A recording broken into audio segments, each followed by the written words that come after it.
Саламатсыздарбы көрөрмандар, сиздер менен кайрадан тыныгуудан кийин УТРК Оштун кечки студиясында кездешип жатабыз. Биз бүгүн билим берүү маселесин жөнүндө маектешели деп жатабыз. Анткени кечээ өлкөнүн бардык мектептеринде биринчи коңгуроо кагылып, жаңы окуу сезону расмий башталды. Билим берүү министрлиги быйыл өлкө боюнча 150 миңдей бала биринчи класска кабыл алынып, ошол эле учурда 2300дөн ашык мектеп иштеп жаткандыгын билдирген. Биз бүгүн түз эфирде жаңы окуу жылы кандай даярдыктар менен башталды, мына ушул жаатта сөз кылалы деп турабыз. Анткени окуу сезону башталар алдында окуучулардын китеп менен камсыздоо маселеси, мектептерде орун тартыш деген сыяктуу көйгөйлөр айтылып келет. Ошол эле учурда билим берүү министрлиги буга чейин 12 жылдык билим берүү системасы ишке киргизиле тургандыгын айткан. Бул маселе өз кезегинде эмне болуп чечилди? Мына ушул маселелерди биз баардыгын бүгүн түз эфирде талкуулайбыз. Жана маектешебиз, ал үчүн студиябызга келген коноктор менен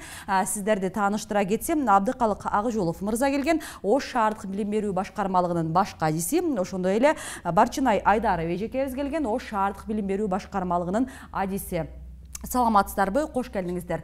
Урматтуу көрөрмандар, биздин бүгүнкү эфир түз эфирде болот жана адаттагыдай эле сиздер үчүн биздин WhatsApp номер кызматта экендигин эскертели. Эгерде ошол окуу жылы боюнча билим берүү жаатында өзүңүздөрдүн кызыктырган суроо сунуштарыңыздар болсо, анда жазуу түрүндө бизге калтырсаңыздар болот. Албетте биз Ош шаарынын деңгээлинде, Ош шаарындагы ошол билим берүү мекемелерине байланыштуу суроолорго өз кезегинде окуп жооп алып берүүгө даярбыз. Анда эмесе биз бүгүнкү программабызды баштай берели. Абдыкалык агай, жогоруда биз ошол Кыргызстан боюнча маалыматтарга учкай токтолсок, эми Ош шаарында ошол биринчи коңгуроо дейли, билим күнү кандай негизде баштап алдыңыздар? Биринчи класска мисалы Ош шаарында быйыл канча бала кабыл алынды? Ошолор боюнча деги эле мисалы өткөн же мурдагы жылдарга салыштырмалуу окуучулардын саны быйыл көппү же азбы деген сыяктуу суроолор. Саламатсыздар, урматтуу телекөрүүчүлөр. Туура айтасыз. Салт боюнча жыл сайын ар бир жаңы окуу жылында биз билим күнү, эгемен өлүү күндөрүн өткөрөбүз майрамдар менен. Эми быйыл 1-сентябрь базар күнгө туш келгендиктен биз 2-сентябрь күнү официалдуу түрдө Кыргызстан боюнча бардык мектептерде жаңы 2024-2025 жаңы окуу жылын баштадык. Статистикалык маалыматтарды айта кетсем, мына бизде буга чейин 54 мектеп болуп келген. Бала бакчаларыбыз 47 болуп кеткен, мамлекеттиктерди айтып атам. Силер билесиңер, Атайырдын негизинде бизге да Кара Суу районунан Төлөкөн айыл өкмөтү, Кызыл Кыштак айыл өкмөттөрүнөн бизге жалпы 16 мектеп, 17 бала бакча өттү. Ошондо бүгүнкү күндө бизде 71 жалпы билим берүүчү мектептер болду.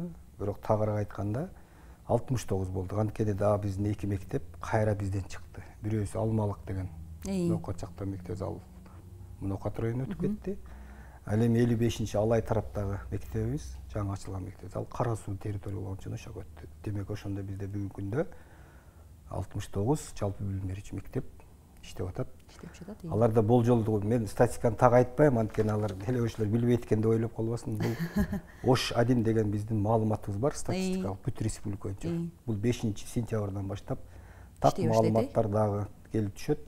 Ал боюнча биз статистикалык башкармалыкка, министрликке, СМИлерге дагы маалыматтарды кошо беребиз. Бирок болжолдуу прогнозубуз боюнча биз 110 миңге чукулдап калды балдардын саны. Ал эми биринчи класстар боюнча карасак, бизде внутренний ички миграция өтө чоң да. Ар бир окуу жылында орточо эсеппен алганда 4,5 миң, 5 миң бала мектепке келет. Эми ошондон эстептеп чакырып коелу, ошондо негизинен алганда биринчи класстар где-то около 4,5 миң, 3 миң тегерегинде балдар келет да. Быйыл азыр мен так айта албаган себеби электрондук кезекте турушат. Алар Ош-1 чыккандан акыркы маалымат келет, ошондо биз так айта алабыз. Анализденет. Бирок ал алдын эле айтып коеюн, өтө көп балдар. Кезекке тура албай алгандар да бар. Эми бизде кеткен да маалымат министрлик тарабынан бардык районолордо, гаронолордо бизден да кеткен маалыматтар бар. Апрель айынан баштап жыл сайын биз электрондук кезекке атайын сайттарга кирип, өзүңүздөр киргизип коюңуздар деп канча жолу суранабыз. Тилекке каршы айрым биздин жарандар билбей калат, убактылар болбой калат. Россиядан келгендерибиз бар, аларда туура түшүнүш керек. Кеч калгандыктан бүгүнкү күндө квоталардын баары жабылган. Автоматтык түрдө алар албайт. Анан аны түшүнбөстөн кээ бир атлар келип биз менен ушу албай атасыңар, кандай окуу, биздин деле окуубуз бар, биз түшүнөбүз. Бирок балдар мектепке берелектер да бар. Анан жана азыр өзүңүз айтып кеттиңиз, 12 жылдык өтүү боюнча быйыл сразу өтпөйбүз. Анан агай бул боюнча дагы өзүнчө токтололу эми. Хорошо, азыр мен ушул кыскасы биз жаңы окуу жылын жакшы маанайда баштап алдык. Жылдагыдай эле биз жасап жүргөн милдеттерибиз. Эми биздин буйруу максатыбыз негизги ушу балдарга талаптагыдай заманбап билим тарбия бериш керек. Ошондуктан мен кесиптештердин алдында да айта алам. Биз ага даярбыз. Жаңы технология менен окутабыз. Окуу программалардын негизинде окутабыз. Кыскасы балдарга билим тарбия беребиз. Жана мен статистиканы сураганымдагы жөн жеринен эмес, анткени ошол 1-сентябрдан тарта ошол билим күнүнөн тарта, жаңы башкача айтканда жаңы окуу сезонунан тарта ошол эле социалдык тармакта, коомчулукта да талкуулду го. Мисалы Ош шаарындагы эле мектептерди ала турган болсок, бир класста 60тан ашык окуучу кабыл алыныптыр. Ушул кантип болсун деген сыяктуу талкуулар болду. Анан деги эле мындай болжолдуу анализге карай турган болсок, эми албетте быйылкы статистикалар так эмес, бирок өткөн жылда, мурдагы жылда мисалы эң көбү дегенде бир класста канчага чейин окуучу билим алып жаткан жана эмненин негизинде биз мындай көйгөйдөн арыла албай атабыз да? Эми мындай да ал ачык айкын эле маселе, аны жашыра турган жери жок да. Борборубузда бир 12-де, 15-те мектебибиз бар. Ушул мындай ата-энелердин көз карашы менен айтканда жакшыраак окутат, билим берет деп баардык эле адамдар түшүнөбүз, биз деле ата-энебиз. Чоң ата чоң энебиз дегендей, баардык эле балдарынан жакшы окутуш келет, жакшы жерге берет, жакшы мугалим керек. Аны биз түшүнүктүү маселе. Бирок тилекке каршы биздин мектептердин сыйымдуулугу союз маалында эсептелип калган. Мисалы үчүн бир мектебибиз 3000-4000ге бала көбөйүп кеткен, өзү фактически 1200-1400 тегерегинде болуш керек. Бул деген сөз өзүңүз ойлоңуз, 2,5 эсе көбөйүп атат. Демек бир класста илгери союз маалында 25-30 бала болуп келген болсо, бүгүн 40тан ашып кетти. Бул жерде ошол жерде баланын ден соолугун ойлош керек. Анда абанын туурабы? Эмеси анан балдарга болгон мугалим дагы физически нагрузка түшөт. Ошончо баланы сурап баалаш керек, алардын ар бирине көңүл буруш керек дегендей да. Ушул көйгөйлөр биздин кесиптештерге түшкөн бул көйгөй, конечно. Албетте биз аны эске алып, мугалимдерге суранып атабыз. Ушул балдарды баалаганда, тарбия бергенде, сабак өткөндө ушул нерселерди эске алыңыздар. Анткени бул бирөөнүн баласы, ага биз жооп беришибиз керек. Туурабы? Ал билимдүүсүнө, башкасына ар бир кесиптин ээси жооп бериш керек дегенде. Ошол эле учурда калктын саны улам барган сайын өсүүдө, анын ичинде Ош шаарында дагы бир көйгөйлүү маселе ички миграция дагы аябай чоң роль ойнойт. Жол тыгыны деген маселе чечилбей келатат. Мектепте да ушундай да. Себеби анын үчүн айтып атпадымбы жогоруда 4000-5000 тегерегинде балдар келип атса, значит биз орточо алганда 3-4 мектепти курушубуз керек. Дагы зарылчылык. Муну да ойлош керек. Мамлекет тарабынан мамлекетке да кыйын болуп атат. Бирок таптакыр эле таштап кой деген эле ойдон алыспыз. Мында биз мүмкүн болушунча өкмөт тараптан, министрлик тараптан, Ош шаардык мэриясы тараптан колдоолор болуп, мына жаңыдан мектептер курулуп атат, билим берүү уюмдары, бала бакчалар курулуп атат. Ооба, сиз айткандай ошол ачык маселе эми Ош шаарында мектеп тартыштыгы бир нече жылдан бери эле айтылып келе жаткан жана көйгөй болуп келе жаткан. Анан албетте сиз айткан ошол эле учурда жана жыл сайын ошол мектептер, бала бакчалар өз кезегинде пайдаланууга берилип жатат, жаңылары бүткөрүлүп жатат деген сыяктуучу. Быйыл канча мектеп пайдаланууга берилди? Быйыл эми официалдуу эмес, биз кечээ ата-энелердин суранычы менен, Ош шаарынын мэринин тапшырмасы менен бир мектепти ачып койдук. Жөнөкөй эле окуп турушат. Ал мектеп силер жакшы билесиңер, мына биздин Жапалак айыл өкмөтүнүн аймагындагы Ирригатор көчөсүндө жайлашкан 275 орундуу сметалык наркы 51 миллион 100 миң сомдук орто мектеп курдук. Мына мектептин ачылышында эле биз ошо мугалимдердин бүтүрүп, тазалап дегендей ишин даярдап, мына окуучулар ошол жерде окуп атат. Мен жогоруда айтканда 275 орундук дедик, бирок ал 500ге чыгып кетти да. Дачадагы балдар. Анткени аларга саны көп окуучулар демек. Бирок ал азырынча 9 жылдык аштык, анткени 10-11 класска балдардын саны толбой калды. Анан мугалимдерди жаңы адистерди алдык. Аларды алганда да жөн алган жокпуз, мындай беседа кылдык. Бул боюнча атайын ошол биздин чыгармачыл топтогу аталган мектепти тагыраагы 10 жылдан бери курулушу кечеңдеп, мына быйыл 2024-25 окуу жылына пайдаланууга берилген жаңы мектепти тартып келишкен. Ал жерде дагы сиздин ошол эле мугалимдерди кабыл алууда кененирээк маалыматыңыз бар. Анда эмесе, урматтуу көрөрмандар, Ош шаарында 10 жылдан бери курулуш бүтпөй көйгөй болуп, 2024-жылга гана пайдаланууга берилген мектеп тууралуу материалды көрөбүз.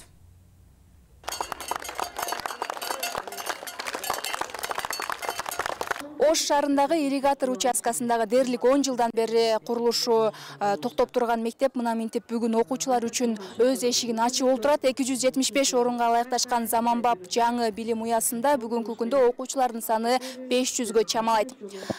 Бул жерде азыр окуучулар үчүн бардык шарттар каралган. Спорт зал, ашкана, эмгеккана, компьютердик каналар дагы камтылган. Баарынан дагы мектептин бүткөрүлүшү окуучулар анын ичинде ата-энелери үчүн дагы жакшы жаңылык болду. Себеби буга чейин балдар башка мектептерге каттап окуп келишкен. Эми быйылкы окуу сезонунан тарта балдар жакын жана жаңы мектепте билим алуусун улантышат. Мен бул мектепте ачылышын абдан күткөм. Мурун номер 28 орто мектебинде окуучумун. Азыр 6 класстын окуучусумун. Бул мектептин ачылышына абдан сүйүнүп атам. Биз ушу мектепти канча жылдан бери күттүк. Ушу ачылды, толкундандык. Эми ушу мектепте жакшы окуп, жакшы бүтүрүүчүлөрдөн болобуз. Бизге бар жок эле жакты, сонун бүтүптүр. Абдан сонун.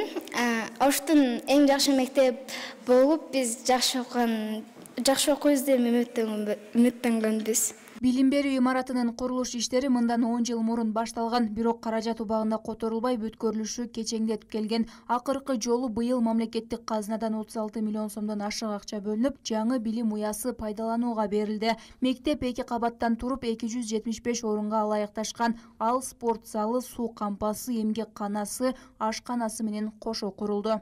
Бирок көп нерселерибиз келе элек, көп нерселерибиз бүтө элек. Окуучулардын келгенине байланыштуу, мисалы үчүн биздин мектепке 275 орунду бул мектеп. Мектепте бул мектеп окуучулар үчүн жакшы шарттары. Информатика кабинети бар, эмгекканасы кыздарга, балдарга, кыздарга швейный машинкалар келген, балдарга станоктор бар, информатика кабинетине компьютерлер келди.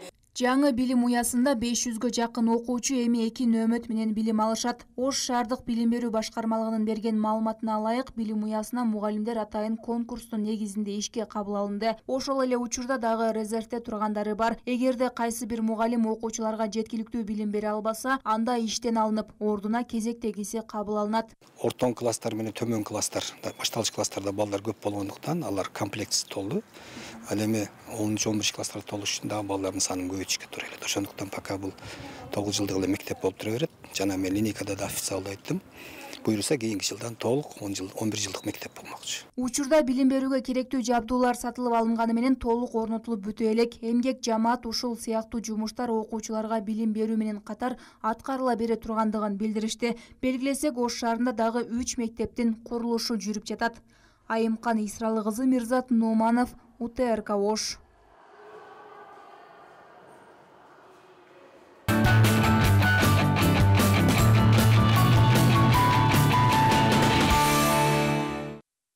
Агай жогорудагы видео материал менен тааныштык. Анан албетте бул мектептин ошол эле эмне үчүн курулушу кечеңдеп жатканы, анан быйыл эми 9 жылдык болуп пайдаланууга берилгенде бүт баары эми өзүңүзгө маалым деген сыяктуу. Негизи Ош шаарында ошол каражаттын тартыштыгына же башкача айтканда ошол республикалык бюджеттен убагында каражат бөлүнбөй, бир нече жылдан бери мындай курулушу бир нече жылга созулган дагы мектептер барбы? Бизде андай мектептер башта калган жок. Себебин түшүнүш керек да.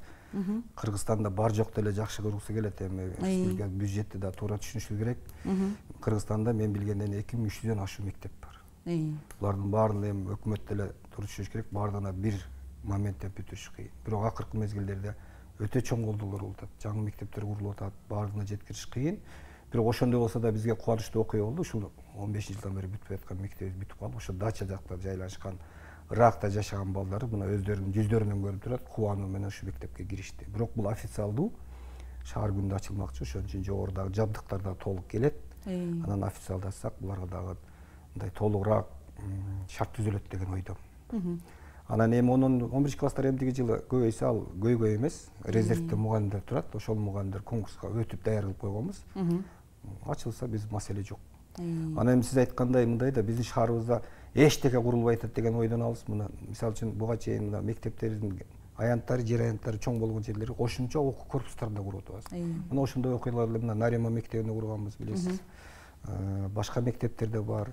Алдыда да пландарыбыз бар. Ошол аянттарды бекер кетирбестен, ошо мектепте раз спрос барбы, суроо бар, ошол мектептердин көлөмүн чоңойтуу, сыйымдуулугун чоңойтуу максатында биз да суручтарыбызды шаардык мэрияга берип атабыз, министрликке берип атабыз. Алар деле туура кабыл алып, ошонун оңой жолдорун таап, ушул көйгөйлөрдү акырындап чечип келе жатат. Ата-энелер үчүн жакшы, жагымдуу шарт түзүп берди.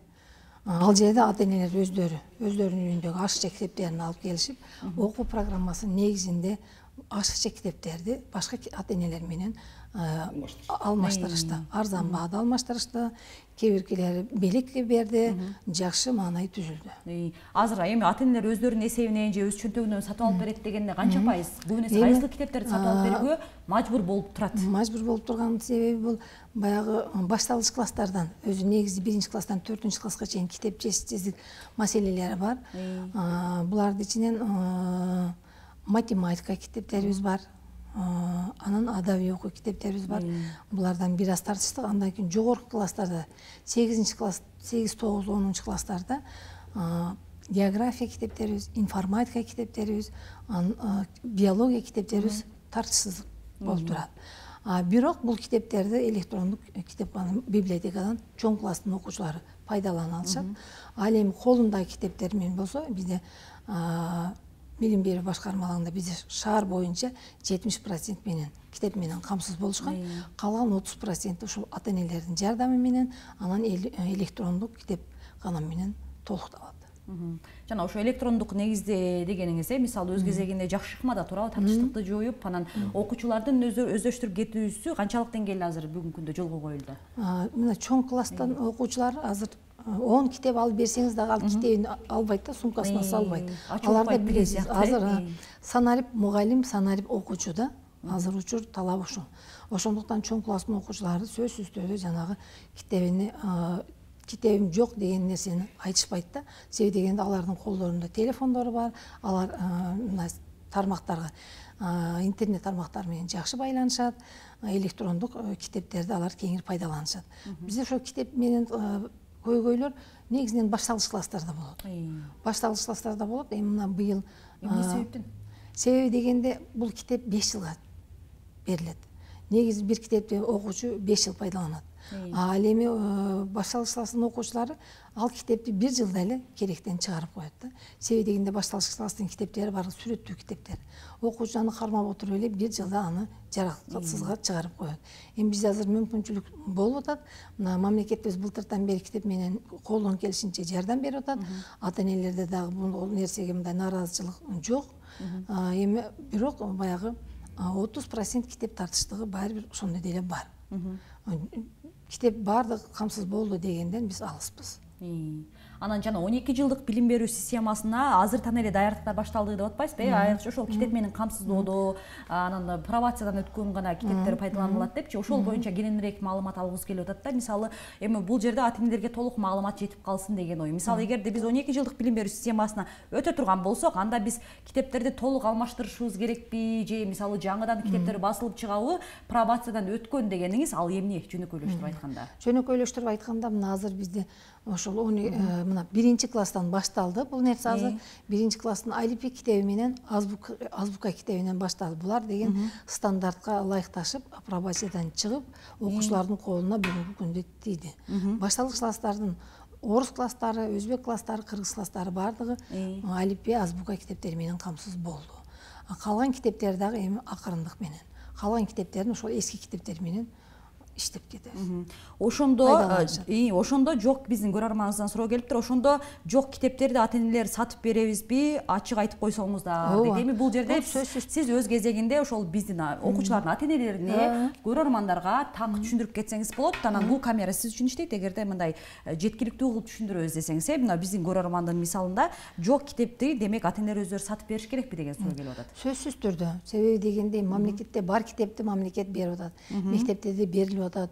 Жана эле агай айтып өткөндөй жылдан жылга миграциянын натыйжасында мектептерде окуучулардын саны көбөйүп атат, китеп жетишсиздиги пайда болуп атат. Эми калган 30% эмени китепти ата-энелер өздөрү түшүнүп сатып берип атышат. Агай Абдыкал агай, эми биз 12 жылдык билим берүү башына эжекенин сөзүн улай бул темага кайтпасак болбойт. Анткени биздин көрөрмандан дагы суроо келген. Саламатсызбы дейт. Менин суроом дейт. Мектепке 5 жана 5,5 жаштан баштап кабыл алуу дегенди кандай түшүнсө болот дейт. Ушул боюнча суроого жооп берип, андан кийин сөз улантсак. Мыйзам чегинде өзү 5,5 жаштан мен мисалы үчүн ушул системада иштеп бир гана учурду билем да. Баягы орустар айтып коет, вундеркинд деп. Ушундай эле балдарды алып алсак, 5 жашында көп балдар көп нерсени өздөштүрбөйт. Анан эми жана айтып атпайбыз, 12 жылдыкты өттүк дегенде этап менен өтпөсөк, ага даярдык көрүш керек. Азыр жогоруда эле жакшы маселени айттыңыз. Өтүш үчүн шарт түзүш керек. Мисалы үчүн 0 класста окуган бала, 12 жылдыкка өткөндө сразу 2 класска отурат. Эмнеге? 0 окутканды кайра келип 1 класста детсадда окудубу? Тамга таанып, сабаты жоюлду, өзүнүн оюн айта билет да бала. Аны кайра 1 класска алып келип алып, ошону дагы 1 жыл өмүрүн алып, аны окутуштун кереги жок да. Вот 12 жылкы өтүүнүн мааниси ошол.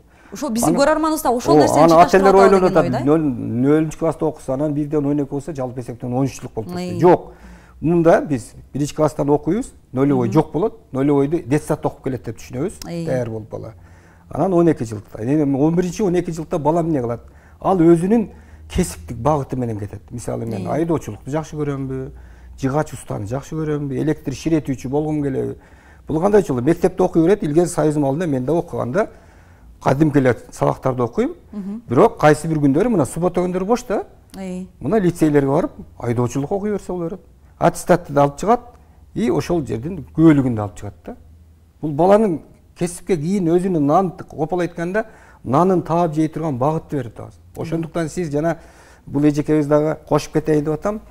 Китептердин баарын чыгара бергенде бул максатка жетпейбиз. Ошол 12 жылдыкка масташтырып, ошого ылайыкташтырып чыгара турган программаны негизде чыгара баштайт. Аны түшүнбөгөндүгү бизде ушул значит акча жок, же болбосо кагаз жоктугунан китеп чыгарбай коюп аткан жери жок. Бир китеп жогоруда адис өттү. 5 жыл пайдаланыш керек. Жараптуулук менен. Жылыга эле кыргыз тили чыга бербейт да. Эмне үчүн физика жетпейт? Значит, аны этап менен чыгарабыз. Чыгарып атканда 12 жылдыкта кайсыл этапта кайсыл билим бериш керек. Ошону эске алып, биз этап менен өтөбүз дегендин мааниси ошол болот. Түшүнүктүү болду да. Мына эсиңерде болсо мына 90 жылдары 85-83 жылкы туулган балдар сразу 1 класска отургузган. Эмнеге? Ошондой программага өткөнбүз. Бул жерде эле ошондой болуп атат. Максат баланы 1 жыл мектепте бекеринен өмүрүн кетирбейли деген сөз. Детсадда бала сабаты жоюлуп келсин, сразу мындан кийин 1 класстан отуруп. Ошондо 6 жаштан баштап бала 1 класска барып калат. Анан мыйзамда жазылганда мектепке баланы кабыл алуу ровно 6 жаштан деп атат. 6 жашка толбогон баланы мен зордоп киргизе албайм. Анысы деле компьютер албай атпайбы? Жашы толбоптур. Ооба. Туурабы? А жанагындай мектептер жаңы ачкан болсо, ал жерде сөз жок. Алар үчүн өзүнчө министрлик тарабынан неме берилет да? Неме берилет? Орындук берилет да? Квота берилет. Анан азыр мен түшүнүп атам, материалдар аз даяр болуп турат, биздин өтпөй калган балдар эмне болот деп. Жакын күндөрдө ушундай сөз бар, министрлик тарабы ошол квота ачылса, дагы ала берет. Эми ар бир мектептин сыйымдуулугун эске алыш керек. Ала берет десе, ала берген менен аны ошол класска сыйдырыш керек, туурабы? Демек кайра мүмкүнчүлүк түзүлөт баланы 1 класска кабыл алууга. Ошон үчүн биз апрелде дайыма 3-4 жолу айтабыз ателер кулактандырып. Мына ошол жанагы өзүнүн сайтына киргиле.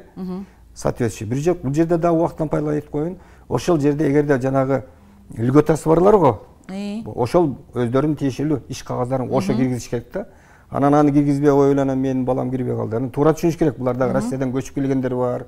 Ошол моментте келбей калышат, кечигип келишет. Ушул жерде айтып коелу, эгерде квота кошумча бериле турган болсо, анда алат. Ошондо азыркы биздин көрөрманыбызга да так жооп берели. Эгерде азыр эми 12 жылдык билим берүүгө даярдык болуп жатат, министрлик тарабынан, анан азыр ал система толугу менен ишке кире элек. Эгерде ал система ишке кире турган болсо, жок, балаңыз 5-5,5 жаштан эмес, 6 жаштан тарта 1 класска кабыл алынат деп түшүнөбүз. Мисалы эми азыр 6 жаштан же 7 жаштан ата эненин каалоосуна жаша берилип жатпайбы? Бирок 6 жашка толгонго чейин бала 1 класска кабыл алынбайт деп түшүнсөк болот. Жөнөкөй ой жүгүртөлү. Азыр балдар сотканы бизден жакшы билет. Алардын кабыл алуусу да күчтүү, туурабы? Демек алардын алиги орусча сөз барго, шагаем со временем дейт. Убакыттын кадам менен кошо жүрөбүз деген ойда бул жерде. Саясат ошол. Анан 12 жылга өтөт десе, сразу өтө албайбыз. Анткени ага даярдык керек. Ошол эле сиз жогоруда айткан окуу китептерин да айтышыбыз керек. Электрондук китептерибиз бар.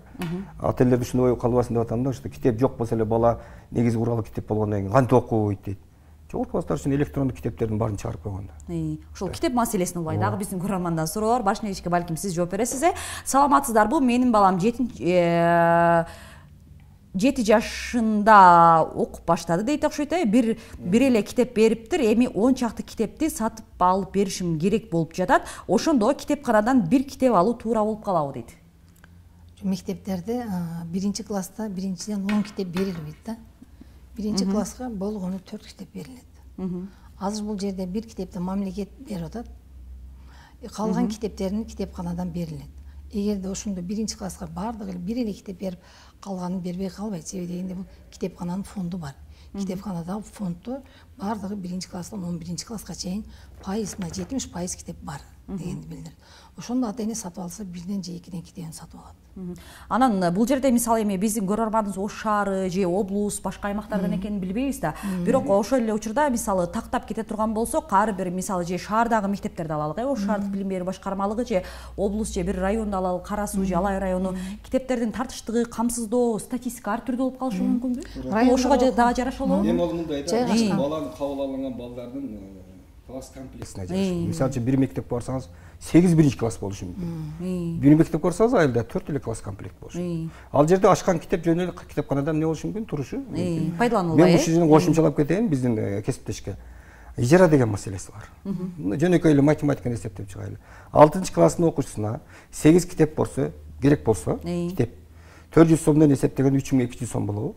Эми ижарага 50 сомдон алсак, 8 китебиз 400 сом болобу? Кайсынысы арзан болуп атат? Вот ошону ата-энелер үчүн ижарага десе сатат экен. Жок.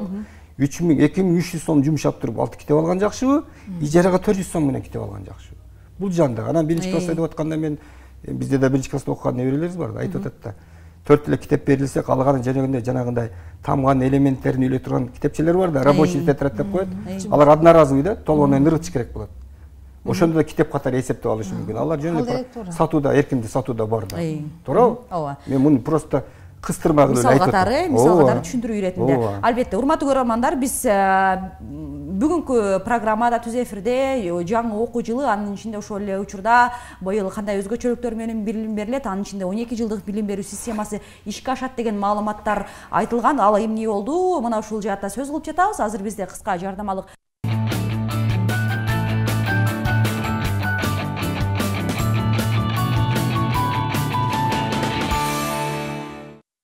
Биз кайрадан эфирдебиз жана программабызды андан ары улантабыз. Бүгүнкү тема жаңы окуу жылы кандай даярдыктар менен башталды. Азыр биз эми мындан аркы сөзүбүздү ошол эле учурда мектептерде ошол билим берүүнүн сапаты, анын ичинде мугалимдердин жетишкендиктери, мугалимдер кандай негизде кабыл алынып жатат, алардын билимин баалоо, алардын ошол билимин окуучуларга колдоно билүү деңгээли бүгүнкү күндө кандай болууда? Мына ушул жаатта сөз кылалы. Абдыкалак агай, сөз кезеги өзүңүздөн болсун. Биз жана жогорудагы материалда дагы айтылды, жана мугалимдер атайын бир конкурстун негизинде, сынактын негизинде кабыл алынды. Мындайча айтканда туш келди эле ошол кандай десем, катышуучу бул мугалим боло албайт жана кабыл алынбайт дегенди түшүндүрөт да. Негизи Ош шаардык билим берүү башкармалыгы Ош шаарындагы билим берүү мекемелерине, тагыраагы мектептерге мугалимдерди кандай критерийлер менен, кандай конкурстар менен кабыл алынат жана бул эмне үчүн зарыл? Эми билип атасыңар, акыркы заманда мына санатып тештирүү деп атпайбыз. Бүт китепканабыз болобу, сабагыбыз болобу, онлайн, электронный немеге кылымда жашап атпайбызбы? Демек, бизди жоопкерчилик дагы көтөрүлүп атат да. Кайсы мектепке барбайлы, любой мектептин рейтинги бар да. Рейтинг деген сөз ошол билим сапаты жагынан кандай, мугалимдердин өзүнүн профессионалдык кесипкөйлүгү кандай дегендей суроо. Ошондуктан бүгүн биз шаарыбызда мектептерде өзүңүздөр эле как журналист катары билесиңер, кайсы мектептин рейтинги кандай экен. Бизде критерийлер көп, бир топ. Мисалы негизгилерин атап кетейин, ошол эле билим сапаты кандай. Кайсы мектептерден алтын тамга көбүрөөк чыгып атат.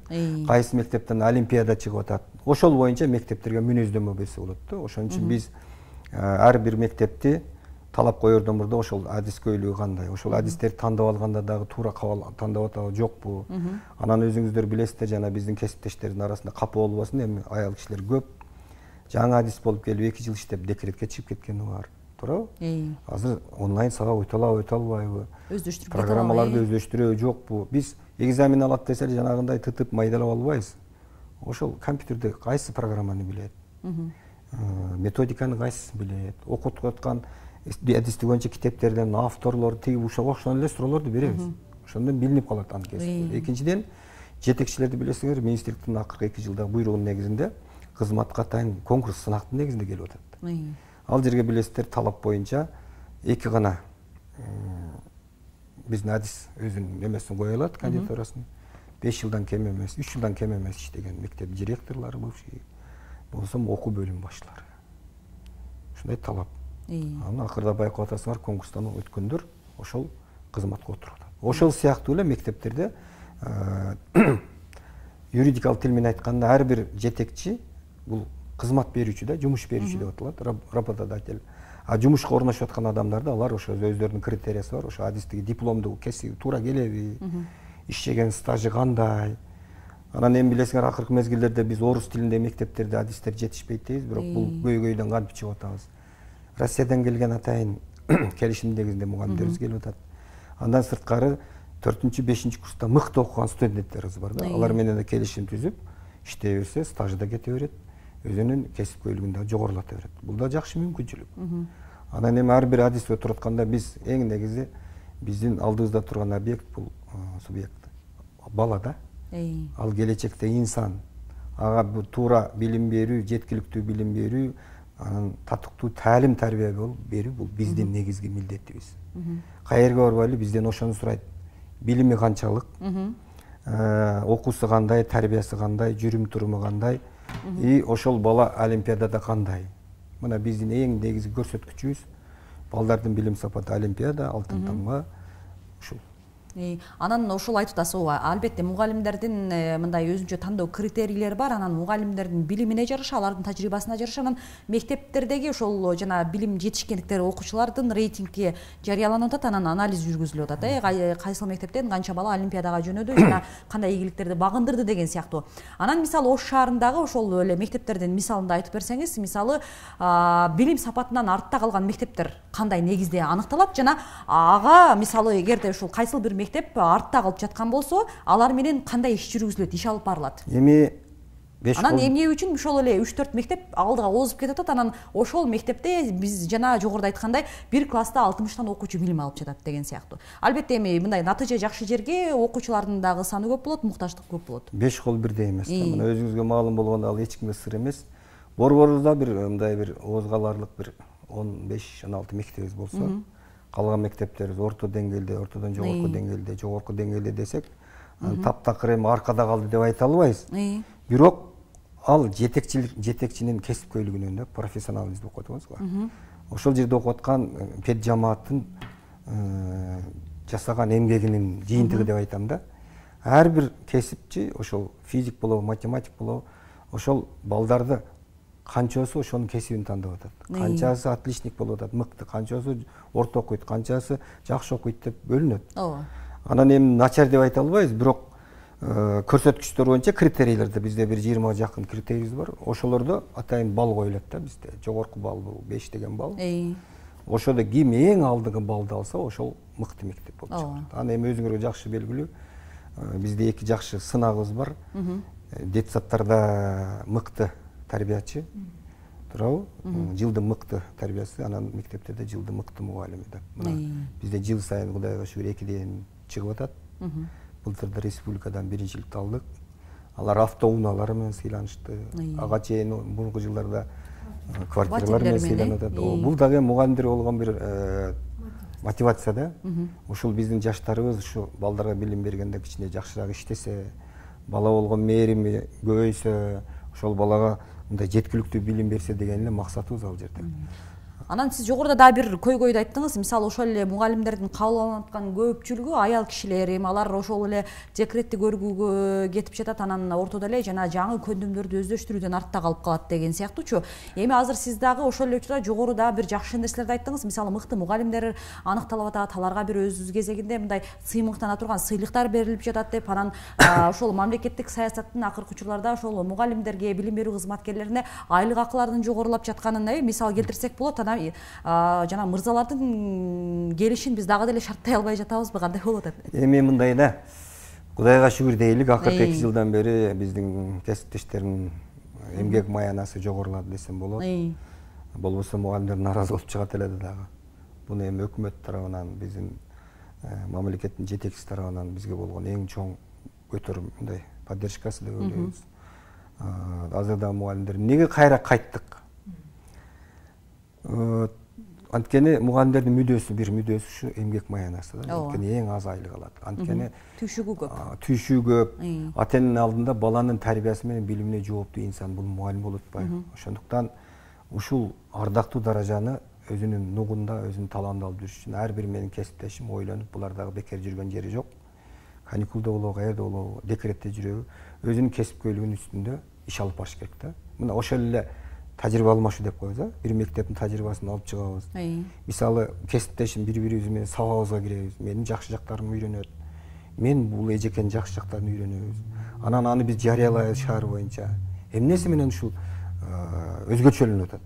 Вот ошондой мугалимдер азыр күндө, ошондой жаш мугалимдерге дейбизби, жаңыдан өсүп келе жаткан мугалимдерибизди ушуларга ачык сабактарды өтөт да. Анан ушул жерден ошол кесипкөйлүгүн көтөрсө болот. Мындан тышкары биз жанагы курстук окууларга барабыз. Мына жакында эми кабарыңар барбы жок билбейм, эми мактангандай болбойм. Россияда, мына Башкортостон, Татарстан менен биздин келишимибиз бар. Кандай болгон келишим? Ол келишим ушул биздин тажрыйба алмашуу. Мугалимдер ошол жака да барып окуп келсе Россия менен. Анан биздин жетекчилик баш болуп, биздин тийиштүү адистер барып, ал жердин кээ бир мектептери менен биз шаардагы мектептерибиз келишим түзүп келдик. Бул деген сөз, бир жылы биз буякта алар менен өзүнүн көйгөйлөрүбүздү, жакшы жактарыбызды өздөштүрүп бирибизден үйрөнөбүз.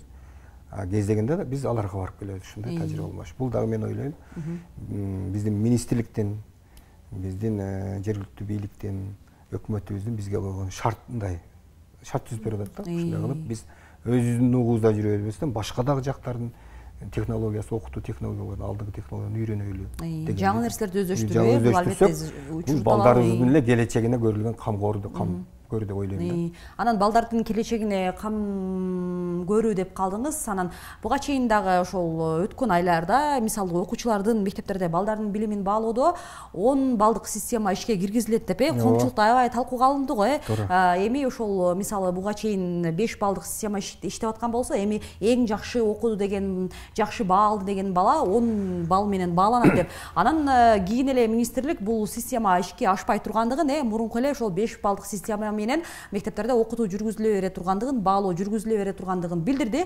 Бирок ошол коомчулукта ошол талкууга алынганда дагы жана 10 балдык система ишке кирет экен дегенде дагы көпчүлүк эле ошол билим берүү жаатындагы адистер бул системаны колдоп чыккандай болду да. Анан негизи ошол бул нерсе эмнеден улам чыкты? Мындай жалпылап алып караганда биз эң жакшы окуду деген балага канча балдык система менен мындай мотивация бергенибиз өзү дурус. Мындай да. Биз жөнөкөй эле мисал алайлы. 3 түрдүү кошуна жашайт да. Бирөө мындай байыраак, жакшыраак жашайт, бирөө ортосу, бирөө начар жашайт. Начар жашаган менен орто жашаган бири-бирине салыштырып, тиги карап туруп, мен дагы мындай ошондой болуп жашасам дейт. Ошол сыяктуу биздин министрибиздин саясаты эмнеге 12 жылдык өтүп атабыз? Эң негизги максат биз өзүбүздүн казаныбызда кайнай бербей, чет элге да чыгып, мына биздин балдарыбыз Америкада окуп атат, туурабы? Германияда окуп атат, чет элдерде. Ал жактын талабына биздин балдар барып ошол жерде туруп бербесин, ошолор дагы аракет кылып, ошолордун казанына киришип кетип, ошолор менен да тең тайлаша турган дегендей, мындай кыска айтканда ошондой талап да. Эмне үчүн биздин балдарыбыз андай кем? Мына спортсмендерибиз Кудайга шүгүр кандай гана ийгиликтер жаратып атат, туурабы? Биз дагы билим берүү майданында, агартуу майданында ошондой ийгиликтер жаратайлы, балдарыбыз чет элге чыгып келип, жакшы нерселерди үйрөнүп келип, биздин мамлекеттерди көтөрөлү деген саясат менен ушуну кылып атат. Ошондуктан муну биз колдоп, туура түшүнүш керек да. Ошон үчүн биз да кесиптештерге айтабыз, давайте акыркы жаңы технология менен иштейлик, билбегенибизди үйрөнөлү, билгенибизди башкаларга үйрөтөлү дегендей тажрыйба алмашуу. Ушул процесс үзгүлтүксүз улана бериш керек да. Зас бир мамлекетти көтөрөбүз деп атабызбы деп, анда аракет жасашыбыз керек. Жаңы системаларды ишке ашыруу керек. Мына келе жаткан муун бизди кечирбейт. Эмнеге ошолорду үйрөтпөдү бизге деп. Мына азыр дүйнөдө дүңгүрөп аткан мамлекет Сингапурда кандай ийгиликтер жаралып атат? Туурабы билим жаатында? Балоо системасы боюнча эмнедесиз? Эми балоо системасында биз сразу эле мына бирөөнү өзүбүзгө көчүрүп алайлы деген ой жок. Ошого бизге керектүү биз мындай мажбур болуп аткан, бизге зарыл болуп аткан нерселерди алышыбыз керек да өзүбүзгө. Мына жөнөкөй эле мисал, бирөөнүн үйүнө барсак, жакшынакай гүлү болсо, ошону сындырып болсо да алып келип көктөштү ойлондурушат да. Бул деле ошондой да.